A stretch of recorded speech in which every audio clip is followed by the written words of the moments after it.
नमस्कार दोस्तों, मैं सर आर के सिन्हा रवि सर। आज मैं आप लोगों को ये बताने जा रहा हूँ कि जो टेंथ में इस बार गए हैं, बहुत सारे ऐसे स्टूडेंट हैं जिसको कि टेंथ में कितने सब्जेक्ट चलते हैं इसके बारे में पता नहीं होता है। और वह जब तैयारी करते हैं, जब एग्जाम में क्वेश्चंस आते हैं तो वह बोलते हैं कि शायद ये आउट ऑफ सिलेबस दिया गया। ऐसा कुछ नहीं है।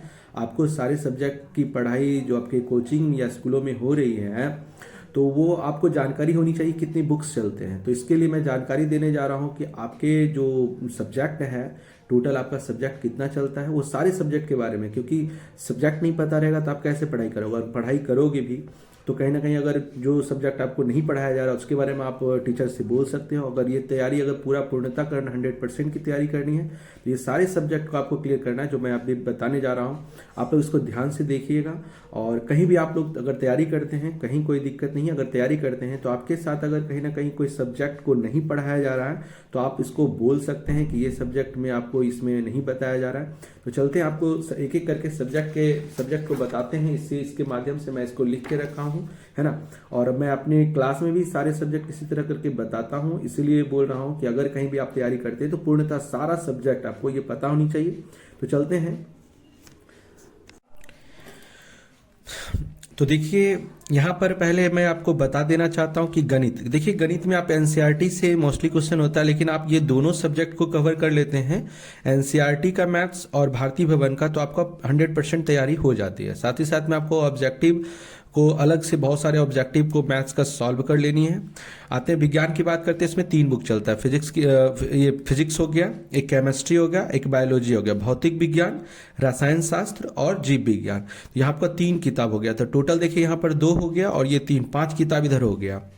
अब आते हैं सामाजिक विज्ञान, सोशल साइंस की बात करते हैं। तो यहाँ पर आपको एक भूगोल पढ़ना पड़ेगा, एक इतिहास है, एक राजनीतिक है ना, राजनीति शास्त्र है, पॉलिटिकल साइंस, अर्थशास्त्र है, इकोनॉमिक्स, आपदा प्रबंधन है ना। तो यहाँ पर आपको टोटल आपदा प्रबंधन के साथ मिलाकर टोटल आपको 5 किताब पढ़नी है। देखिए इसमें क्या है, आपदा प्रबंधन जो बुक है आपका भूगोल में ही इंक्लूड रहेगा, इसलिए आप इसको समझ के चलिएगा कि यहाँ पर आपको जो है बुक है वो आपको 4 ही बुक रहेगा, जिसमें कि आपका आपदा प्रबंधन जो है भूगोल में ही रहेगा, ठीक है। लेकिन आपको अगर सब्जेक्ट लिखा जाए तो इससे अलग से प्रश्न रहता है, इसका मार्क्स अलग दिया जाता है, इसलिए यहाँ पर टोटल आपका 5 किताब हो गया। अगर हिंदी की बात करते हैं तो हिंदी में आपको गोधुली पढ़ना है जो कि भाग 2 है, और हिंदी में जो है वर्णिका पढ़ना है जो कि भाग 2 है। ये 2 किताब हो गया, और एक हिंदी व्याकरण, ठीक है। तो ये तीनों मिलाकर आपका 100% की तैयारी होगा इसमें, है ना। टोटल 100 मार्क्स का भी बनता है। अंग्रेजी की बात करते हैं तो यहाँ पर आपको 2 बुक्स चलते हैं, ठीक है। और आपको पढ़ना है 3 बुक्स, ठीक है। जैसे देखिए इंग्लिश में आपको पढ़ना है इंग्लिश रीडर जो है पार्ट 2, है ना, और एक पार्ट 2 जो कि पनोरमा पार्ट 2 है, 2 किताब यहाँ हो गया, और इंग्लिश ग्रामर, ठीक है।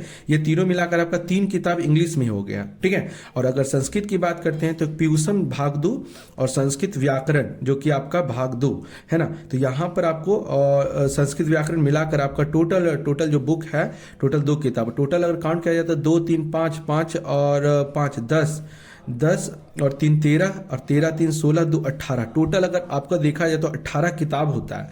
बहुत सारे ऐसे कोचिंग संस्थान है जहाँ पर आपको बताया जाता है कि टोटल किताब पढ़ाते हैं, लेकिन बाद में आपको कहीं ना कहीं आपका 100% की तैयारी नहीं हो पाता। इसलिए आपको मैं ये वीडियो के माध्यम से बता देना चाहता हूँ कि बीएससी का आपका तैयारी कर रहे हैं तो आपको पूर्णतः टोटल सब्जेक्ट आपको पढ़ाया जा रहा है कि नहीं। इस वीडियो के माध्यम से आप इसको दोस्तों में जो कि 10th का तैयारी कर रहे हैं, जो जाने वाले भी हैं, उसको शेयर करें जिससे कि वह भी इस चीज़ से अनभिज्ञ ना रह सके।